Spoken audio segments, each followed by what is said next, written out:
started it. Oh, we're on? Should we test the audio? We'll be fine. Are you sure? Alright, I'm trusting in you. Trusting in me. Yeah. How much trust do you have in me? Enough to film this podcast. First time we did the podcast, or first take, I didn't turn the mics on properly, so they, stuffed up. But we're here. Alright. Welcome to the Unfiltered 20's. What's this show about again? Exploring the experiences, challenges and joys of navigating life in your 20s. And that's why we started the podcast, just to kind of have an open discussion about how to navigate it, and especially if you're feeling lost and what to do and what our perspectives are. Oh, there's Arlo. There he is. Why is he howling so much I don't lately? know. He has been howling, hasn't he? Yesterday it was the builder next door. Yeah. He was howling at him. But Arlo doesn't normally howl. So, Arlo! My name's Riley. I'm Latia. And today we're going to be talking about finding love and relationships in your 20s and how to go about it, or what our experiences are with relationships. And What do we know about that? Really? Honestly, Really? I think we know enough. What's a relationship in your 20s? What is a relationship? Well, in today's day and age, it's like quite fluid, I reckon. Fuck around, find out. Yeah, a lot of that. Fuck A around lot and of fuck find around, out. But yeah, what we really wanted to kind of start off with is we, like, what our experiences are with relationships. So, Latia, how many boyfriends have you had, or partners? I would say like 2.5. Half. Did you date a midget? You are the midget. Fuck off. That hurt. That really hurt. Did it? Yeah. Did it? What do you mean by half? Let's start there. Am I the half? No. I am a whole number. Here's one. Anyway, yeah. Why was it a half? It's just like one of those relationships that you don't really count. Like, I had a boyfriend that, I don't know, like the relationship didn't, I guess it's something that didn't really impact me, I feel like, in the scheme of my life. And so since it didn't have an effect on who I am, is it even really a relationship, you know? Yeah, 100%. I think relationships, to class one as a relationship, yeah, I feel like it has to have some sort of impact in your life, or be a significant moment in time for you. Well, they're supposed to be a significant other, so it adds up. And I guess you kind of go through a few people or dates to figure out what you want. Oh, you're so going to hear me slurping on this. That's fine.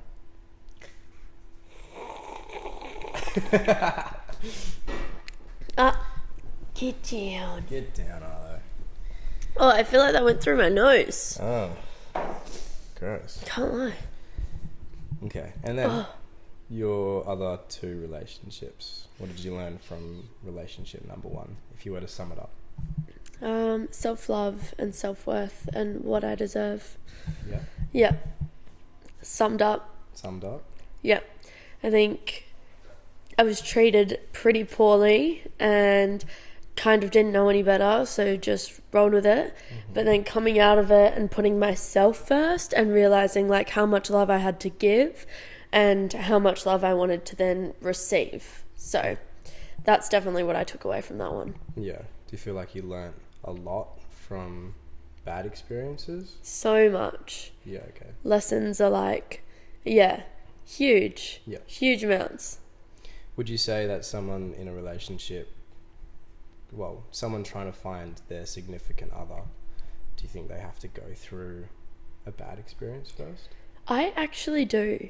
Yeah. That might be pretty controversial, but like, I genuinely think that everyone, well, most people I know anyway, everyone has that horror story. You have that horror person, you have that like, but it's what builds your character so deeply. Like, I don't know, I feel like I'd be pretty bloody shallow if I didn't go through all that trauma. Okay. Well, hopefully people don't have to go through trauma as such, but definitely it's just a learning curve. Yeah. Yeah. I guess something to compare other situations to.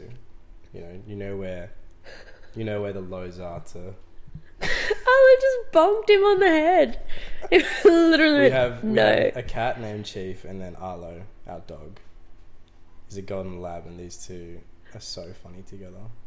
Arlo just straight up, the cat's trying to come inside, and Arlo just walks over and he just goes bonk, doink on his head. Ugh. Bloody beautiful. Alright, how about yourself? How many relationships have you had?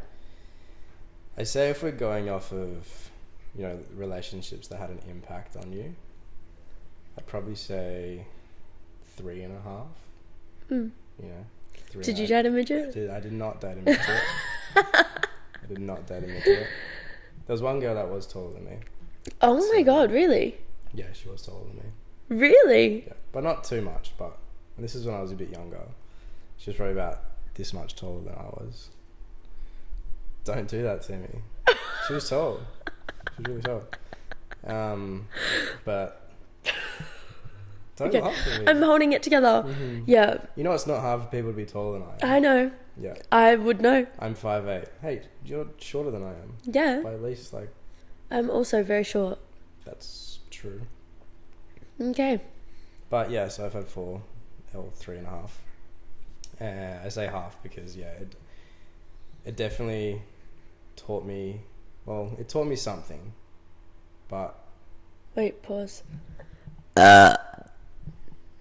Everyone just needed to hear that. Okay. All right. But yeah, all those relationships kind of taught me something, and I found something out of it, either for myself or for relationships. Definitely learnt the self-worth side of things, where you have to figure out what you want and how to love yourself first before you can 100% continue and figure out what you want from other people. Yeah. Which brings us to our next talking point, is what you need to have and figure out before you have a relationship. What are you looking at? The words. Oh, the words. Oh yeah. Our notes are over there. Are you just going to burp through this whole pod? Maybe. Of course you are. But yeah. I can't help it. So, dating and finding love within your 20s. So, up until now, let's be specific and say early 20s, because we haven't really done the rest of it, but we do know stories of other people in their later 20s. I feel like I definitely went through a stage, I think when I hit about 20, that I was kind of like, it would have been like 19. I was like, I'm not looking for love. Like, I genuinely just want a year off. Like, I don't need that. So I don't want that. Need a gap year from relationships. Yeah, for real. Like, literally. Yeah. I could not be less interested if I tried. Yeah. And do you think you learnt a lot about yourself spending time by yourself? Oh, 100%. Like, you had to entertain yourself, but then also, like, feel worthy for yourself, spend time by yourself. And then I think a lot of my friendships got a lot stronger over that time as well, because I was prioritizing them and they were prioritizing me. And so, like, I think you build a deeper connection just in focusing on friendships. Well, not even intentionally putting your friendships first, but by not putting a relationship first, that's what happens. Building a deeper connection that's just purely friendships. And learning how to love, really. Yeah. Learning how to love yourself and the people around you. 100%. Yeah.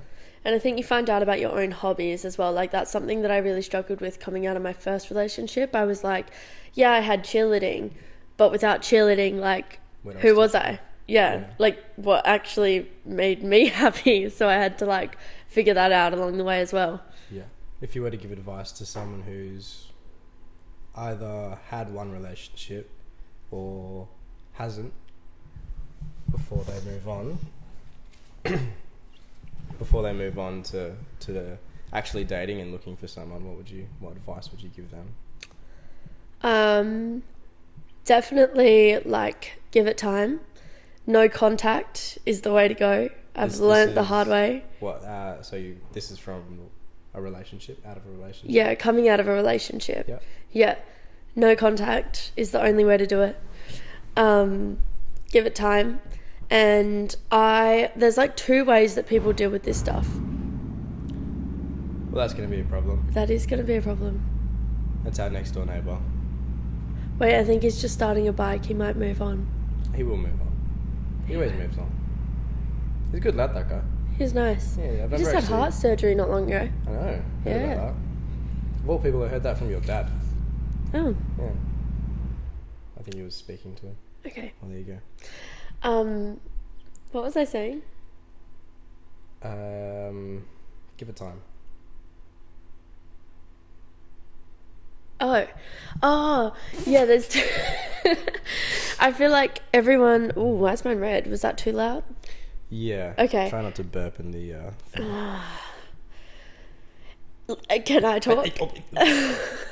Keep going. I feel like everyone either deals with things in 2 ways, and I'm like a keep busy person. There's either like, there's busy bees, and then there's like withdrawals. And like some people will pull themselves away from planet Earth and like lock themselves in a room, and that's how they deal with shit. But I'm more of like a keep me distracted, keep me busy. Like I'll do anything to be out of the house and not thinking about it. And that's what works for me. So I recommend that path because that feels better than staying at home and crying for 12 hours of the day. Like, yeah. So to sum up, you mean experience things, go do things, go experience. Yeah. What Try you like something doing, new. Try something new. Yeah. Meet new people. See people that you haven't seen in a while. Like just get out of the house. Say yes to more. Say yes to more. Yeah. Say yes to more.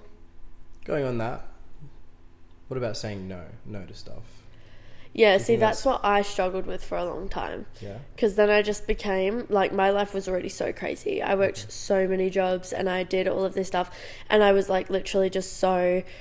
I would never stop. Yeah. And so then when it came to a point where I was like, okay, I need a break, I'm exhausting myself, I really struggle to say no to things. Even to this day, I still struggle to say no. But I've learnt to... simply reschedule, and it's okay to push something back a week. And if it's something that I don't want to do, it's something I don't want to do. Like, you're going to know about it. But like, as for things that like I just can't be bothered with, I think that like rescheduling is the way to go. Just push it back a week, put it on another day. Like, that person's not gonna, their world isn't gonna end because you've moved it from a Tuesday to a Thursday. You know what I mean? Yeah. Well, it's not gonna end, and those things are important. Yeah. What would you say about if you had fallen for somebody or figured out that you'd like somebody, but you felt that those feelings weren't reciprocated? How would you deal with that situation?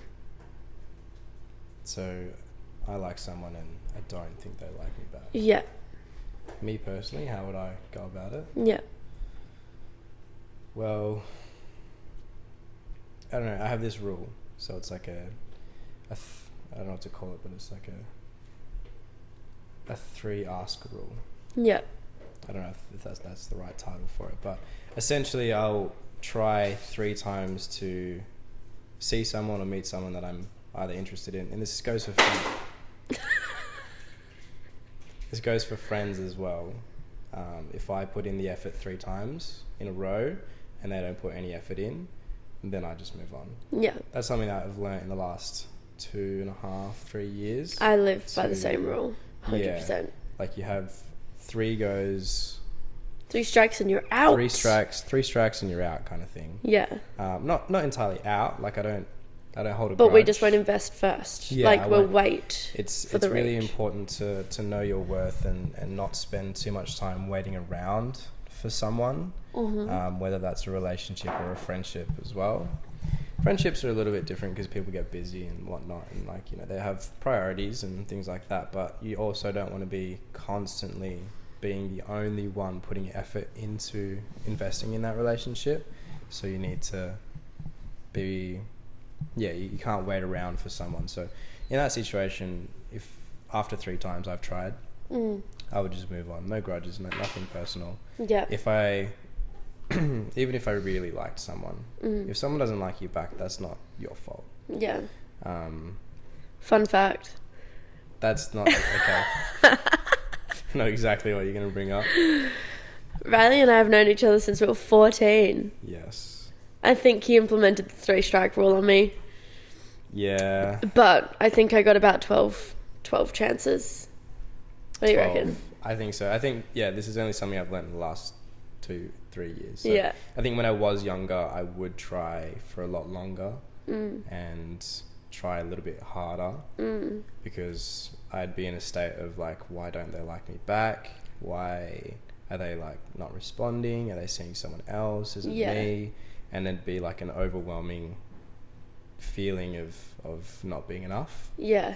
And you just wanted that kind of satisfaction of, being enough. So you'd always go out and look for that when you were a bit younger, but then you end up learning that you have self-worth. So I think it's important to know if you are waiting around for someone and they're showing interest but there's this gut feeling of them not reciprocating what you feel, then I think it's important to have that discussion. Yeah. Like, just be upfront about it. Know what you stand for. Like, have some standards for yourself and just be upfront. Be like, hey, look, this is how I'm feeling. This is what I want.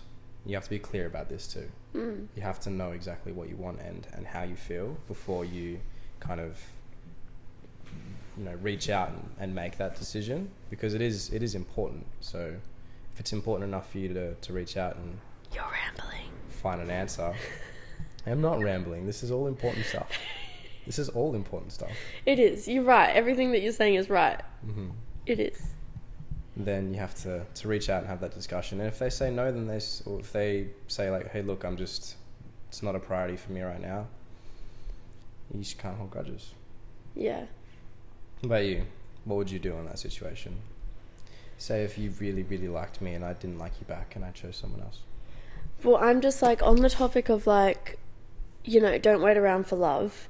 I feel like love is one of those things that you kind of, it's like, it's a connection or it's not there. You know what I mean?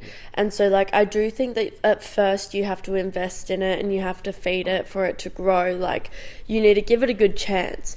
But if someone is not showing you that effort and time and love after like 2 months of investing in it, they're probably not feeling it, and they probably won't in that phase or time of their life. Like when I was 14, 15, like I wasn't reciprocating it, but when the time came back around, I knew. You know what I mean? Yeah. And so I feel like if you're holding on for dear life on someone who's just, you deep down know isn't having that connection, like you can't force that upon them. You can't make them love you. No matter what you do, no matter what you give them, no matter how much you invest, you can't make up for their half of that. Yeah. So like, yeah, I just think it's kind of like you'll know. Like, you always know. Yeah. You will end up knowing. Yeah. And if it's supposed to be, it'll be. Yeah. I like that one it's too. the same. Yeah. It's the same thing. It's the same thing as like a cheater's always going to be a cheater. Like, it's like whoever's meant to be will be. Yeah. Like. It'll be. Yeah. And that teaches you a lot about yourself as well. For sure. Like if you start. You need to be strong enough to walk away. Yeah. That's the thing. You can't be so reliant on someone else's opinion and approval that it's going to impact you and your state, your being. Yeah. And going back to saying no, like you have to know where your standards are. Yeah, and 100%. Being like, no, I don't deserve this. I need to move on. Yeah. And find something better. Yeah. Yeah. You're all you're going to hear is Arlo breathing in the mic. Yeah. Arlo, get off. Off, Arlo. Off. Ugh. Get off. Okay, thanks, Arlo. I think after a while, you start to learn that relationships aren't the solution to feeling better as well. Yeah. After a while, you learn your worth and you figure out what you like to do and what not and who you are. So relationships aren't going to solve that void that you have. Yeah, it's really crazy working with so many like teenagers and young girls, because from an outsider perspective now looking in, it's crazy how many times I look at them or hear their stories, because they're all very open with me, but like how many times I just look at them and I think to myself, I'm like, you just like the attention. Like you're probably not attracted to this guy. He's probably not giving you much outside of this at all, but you like the fact that he's replying to your message and that's enough for you. Like at that point, it's crazy, because it's literally like, it's all of them. Yeah. All of them. They're just like, it's just the attention. That's all they want, is somebody who, you know, is showing it to them rather than anyone else. Yeah. That's it. That's all they want. I think it is a big thing when you're younger. All you want is that attention from just one person. 100%. And then from someone who gives it to you that you appreciate, and then that's what drives your satisfaction. Oh, we have a cat. Cat, dog, chase. Cat, chase, dog. Dog, cat, chase. Chase, dog. Chase, dog, cat. Cat, dog, chase. Cat, chase, dog. No, dog, fuck. Dog, chase, cat. Yeah. Oh my God, I started on that for like actual 40 minutes. I thought you were just... No, I wasn't even trying to be funny. I was trying to get out the dogs chasing the cat. Oh, okay. Well, can these guys move? Yeah. It's really important. Oh, I think it's just really important that like people understand that finding love or being in love doesn't cure you internally. Like if you're not comfortable with who you are and what you stand for and what you believe in, like love and somebody, you know, loving you isn't gonna cure that. And like you're not gonna still be happy in that relationship in the end. Yeah, if you're not happy with yourself. Yeah. From your perspective, what's it like getting into, you know, from your teenage years into your 20s, from your 20s, what's it like finding a relationship? What's important to you about someone? Like how do you decide that I want to have a relationship? One huge thing to me is drive. Like I want someone who I can accomplish things with, but they need to be accomplishing on their own as well. Like drive is a huge factor for me. Like I don't want someone who wants to sit on their ass and do nothing all day. Like that's not for me. Like I want to go out, I want to see the world, I want to, you know, be successful, have a career, have a family, and not have a deadbeat fucking dad. You know, like when you're in your 20s, you are kind of looking for that like lasting love. And so I feel like especially in your 20s and your adulthood, you don't want to be getting into relationships that are just like short-lived, where you feel like you have to change someone. That's another huge thing. I don't want to look at someone and be like, oh, I like you, but that needs to change. Like they're never gonna fucking change. It's not gonna happen. So that's huge. And then I feel like when you're starting to talk to somebody, a huge thing for me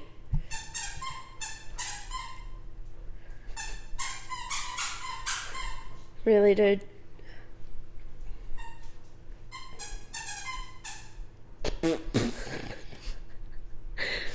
This is going to be a theme of our pod.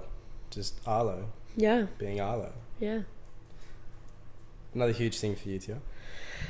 I feel like getting into the talking stages and the relationship stage is like, I want communication and I do want to feel like I am on your mind and at the top of your list, but low-key, like, space and time is kind of something that I feel like you need in those early stages as well. Like, I don't want to be relying on replying to you within a minute, every minute of the day. You know what I mean? And I wouldn't want you to do the same for me. Mm-hmm. Like, I wouldn't want you to interfere with your drive and your passion and whatever the fuck you're doing with yourself to reply to me immediately. Like, that's not a thing. I want you to, like, again, do your own thing, be individual, and then, like, you know, re-collaborate at the end. Re-collaborate. Yeah, 100%. I think that's something that we worked through as well, to be honest. Yeah. Like, I'm a bit more like, yes, I need, not the attention, but just the, if I'm taking something seriously and you say you're taking something seriously, I'm more of like an actions person where I'd like to see that. Like, if you're saying this stuff, then why aren't you doing this stuff, kind of thing. Yeah. Yeah. And I think for me personally, it was hard to wrap my head around that you had so much drive as well. It's not going green. Is that a problem? Yeah, okay. It's fine. Alright. Yeah, like you had so much drive and passion. That was the first time I'd seen such an independent, strong woman getting so much done and knew herself so much already and what you wanted. And I think we worked through that really well. Yeah. To find that median. Yeah. 100%. Yeah. What about like green flags? If you were to list like 3 green flags and 3 red flags. Ooh, okay, wait, this is kind of saucy. Mm-hmm. Ooh, that's something that I haven't thought about. Okay, wait, let me just do the first things off the top of my head. I know I'm going to like hear this back and be like, shit, I should have said that, but that's okay. I'm just going to like bang, bang, bang it. Okay. Number 1 would be the drive and passion. Like, be independent, have your own thing, you know, be working towards something always. Mm-hmm. Number 2 would be simply live life with me. Like, I don't want every single date night to be in a hell fancy restaurant and eating whatever. Like, that's not living to me. I want to... Arlo! No! He's not allowed to come back inside. Let me close that door. Just for the record, he just jumped into his water bowl. He is so wet right now. Back to it. Number 2 was like somebody who can live with me. Like, if I say, you know, my dates don't need to be like expensive and over the top. Like, let's go watch the sunset. Let's go swim at the beach. Let's go to Kings Park and like watch the sunrise. Let's like, you know, random shit like that. Camping, doing shit, like just experiencing life, not just sitting across at a table having nothing to talk about. You know? Mm-hmm. Like, I need a good mix of that. And the last green flag, I would say, is that attention and time. Like, you do want to feel like a priority, but a balanced priority. That's what I would call it to myself. Like, that's how I see it. I want to be a priority, but I want to be in balance. I don't want anyone to put me above themselves and above their motivations and above all of this. Like, I want to be in line with all of that stuff, not above and beyond it, because that's not healthy. Then my 3 green flags. Red flags would be ooh, this is kind of hard. Yeah. Just be the opposite of those things, right? Yeah. Dishonesty. Huge one. Like, if I find out that you've lied to me about something, could be small, could be big, like, that's just broken trust, and that fucks with me, like, big time. Don't fuck with that. And then things like no drive and being boring. Like, if you would rather lay in bed and watch Netflix 7 nights of the week, not for me. I get bored. Not for me. And then finally, we'll just say, like, inconsistency of attention. Like, I do want to be spoken to every day, and I do want to know that you're still there or whatever, but like, if you go 2 days giving me full attention and then give me nothing for the next 3, like, I'm gonna start questioning what the fuck's going on in those 3 days. Like, you just have to be consistent with your balance, or at least communicate what's going on. Like, it is so fine to message someone and be like, hey, I won't be on my phone for the next 8 hours. I'm at uni and really trying to focus on this assessment and study. Sweet, you do that. Like, abso-fucking-lutely, go follow your dreams. But if you don't communicate that, like, someone's just going to be sitting there overthinking, and that's shit. All right. I like that. Those are good. I think if you're about to ask me what my green and red flags are, it's going to be hard, because I think because we are together, we do appreciate the same things. So my 3 green flags, if that's what you're going to ask me. It was. Take my the 3 words green right flags definitely is someone who is independent and knows what they want, and is ready to challenge me in my point of view, and ready to tell me otherwise. Ready to tell you wrong. Saying that, and another green flag, so a second green flag, is someone who listens as well. Someone who can challenge you, but will also listen to your point of view, and will try to understand, and is level-headed enough to think with their head. Yeah. And not 100% with just their heart. Yeah. Because a good balance between those two, from your head and your heart, logically, I think is really good, and is a massive skill to learn. Yeah. And takes a type of person to get that to that point.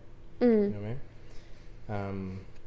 And another big green flag for me is honesty and communication. Yeah.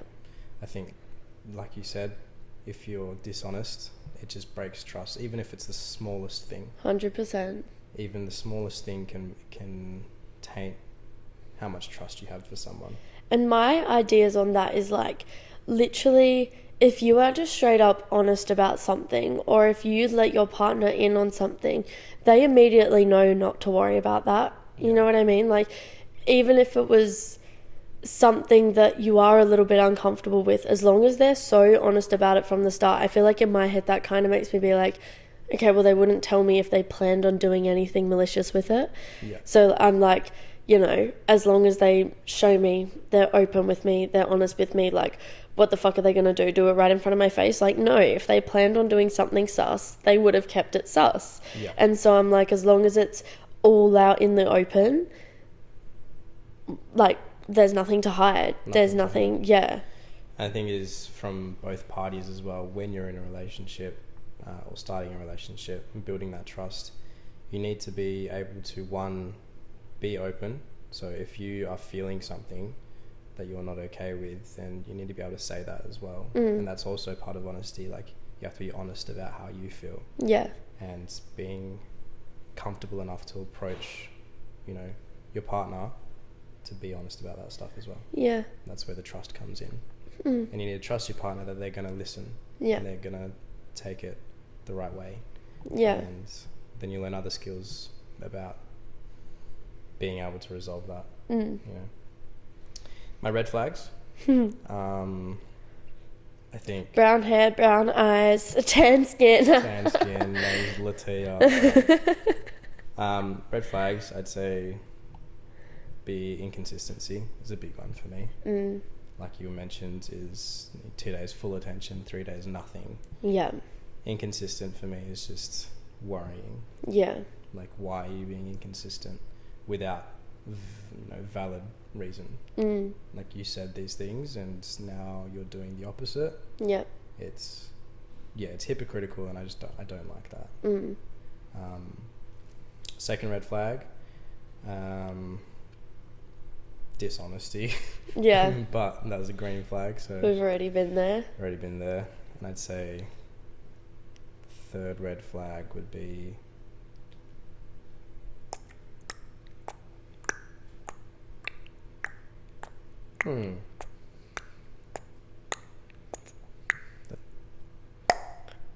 Are we there yet? Third red flag. Don't care. Third red flag is not putting like me first in the relationship sense. So yes, you can have a career and whatnot, but if I am completely just not on your mind at any point in time, and I'm not being cared about or thought about, and that it shows, and that really gets to me. Yeah. Fair enough. Yeah. Slay. That kind of wraps up our pod for today. Thank you for listening. If you have any relationship or stories or horror stories that you want to share. No, Arlo. Then what do they do with their stories? Yeah, let us know. Maybe we should start an Instagram. We will. We'll start an Instagram, so let us know in the comments below or send us a DM, and then we can talk about it in our next pod. Sounds good. All right, thanks for listening. Peace.